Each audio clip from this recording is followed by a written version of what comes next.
Dear, कोई नहीं। मुस्कुराने की क्षमता शायद ईश्वर की तरफ से इंसान को दिया गया सबसे बड़ा उपहार है। एक ऐसी स्पीशीज के लिए जो स्वभाव से ज्यादा नेक नहीं है। अगर इंसान किसी चीज में क्रूरता से ज्यादा माहिर है तो वो है एडेप्टेशन, तुरंत ढल जाना। हम खुद को ढाल लेते हैं, हम चीजों को तोड़ मोड़ देते हैं, हम उन्हें बिगाड़ देते हैं। जैसे कि रैट। रैट के बारे में सबसे पहले जो चीज नजर आती थी वो थी उसकी स्माइल।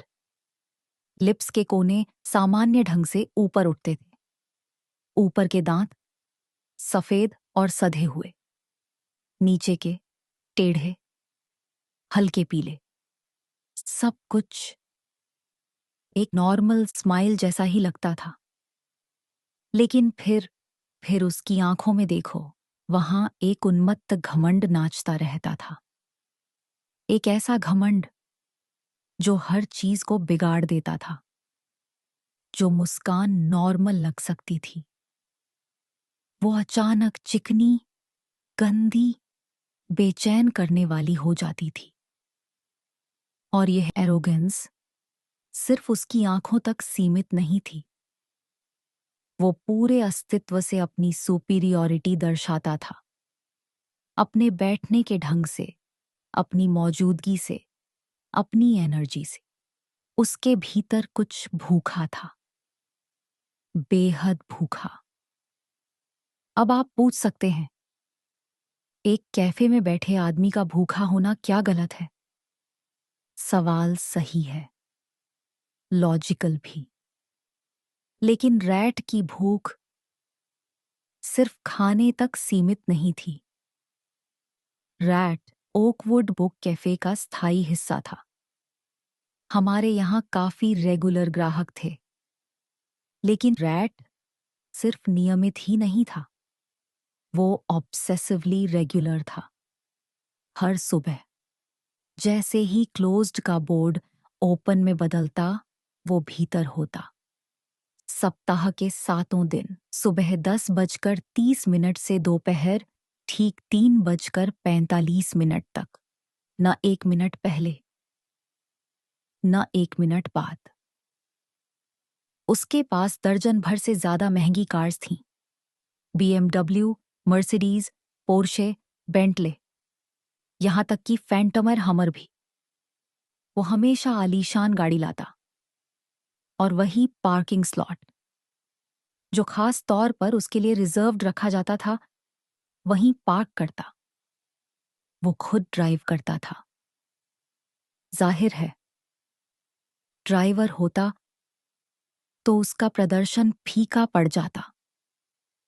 वो हाथ जेब में डाले, सीटी बजाता हुआ अंदर आता और सीधे जाकर वहीं सीट लेता। सबसे अच्छी सीट, एग शेल लेक की ओर खुलती बड़ी खिड़की के सामने। नीला पानी, lazily floating sail boats, sunbathing beauties. एक आदर्श व्यू। उसका व्यू। रैट को लेकर कई किस्से थे। ओकवुड में हर कोई उसका असली नाम जानता था। उसकी दौलत, उसका काम। लेकिन कोई उससे बात नहीं करता था। या यूं कहें, वो किसी से बात नहीं करता था, हमारे सिवा। यानी हम सर्वर लड़कियों के सिवा। आप शायद सोच रहे होंगे, as good as it gets film वाले जैक निकल्सन जैसा आदमी। हाँ, ऊपरी तौर पर कुछ सिमिलैरिटीज थीं, लेकिन डिफरेंसेस ज्यादा थे।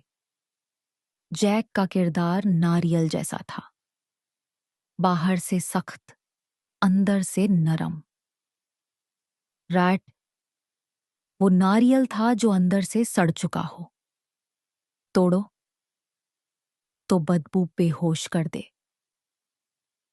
जैक के किरदार को एक ही वेट्रेस पसंद थी। रैट का ऐसा कोई फोकस नहीं था। 30 से कम उम्र की कोई भी महिला चल जाती थी। हालांकि उसकी एक खास पसंद जरूर थी, मिस सोना संपत। लेकिन असली फर्क, जैक के किरदार के पास रैट की वो स्माइल नहीं थी और ना ही उसकी भूख। अब रैट की भूख की बात करें, वो दो तरह की थी। पहली, साधारण भूख, खाना पीना। लेकिन वो खाता था जैसे कोई मोटा सुअर जिसके भीतर कीड़े हों। जाने से पहले मेन्यू का हर आइटम हजम कर चुका होता। उसके पसंदीदा तेज मसालेदार चिकन रैप्स और कॉर्न स्पिनच सैंडविचेस हमेशा जोड़े में आते। कॉफी का तो हिसाब ही नहीं। फ्रापे, लाटे, एस्प्रेसोस, कैपुचिनोस, कितनी, यह सिर्फ कैश रजिस्टर जानता था। और डिजर्ट्स, जाने से कुछ समय पहले वो मीठी चीजें ऑर्डर करता। मूसेस, पेस्ट्रीज, क्रेम ब्रूले, जैसे मिठाइयों की पूरी ट्राइब का सफाया हो रहा हो। फिर लास्ट के 5 मिनट में वह अपनी आखिरी कैपुचिनो पीता और अपने प्राइवेट हरम में डूब जाता। उसकी टेबल पर बैठी सर्वर लड़कियां उसके खरीदे हुए ड्रिंक्स एंजॉय करते हुए रैट से ऐसे बातें करती जैसे वो उनका बेस्ट फ्रेंड हो। एक तरह से वो एक्चुअली उनका सबसे अच्छा दोस्त था। इमोशनली नहीं, फाइनेंशियली। उसकी रोज की टिप्स इतनी बेहिसाब थीं कि एक दिन में एक सर्वर महीने भर की तनख्वाह कमा ले।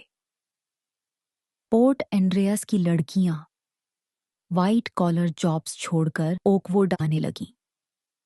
हमारा ओकवुड कैफे, रैट शासित कैफे। और फिर वह गायब हो गया।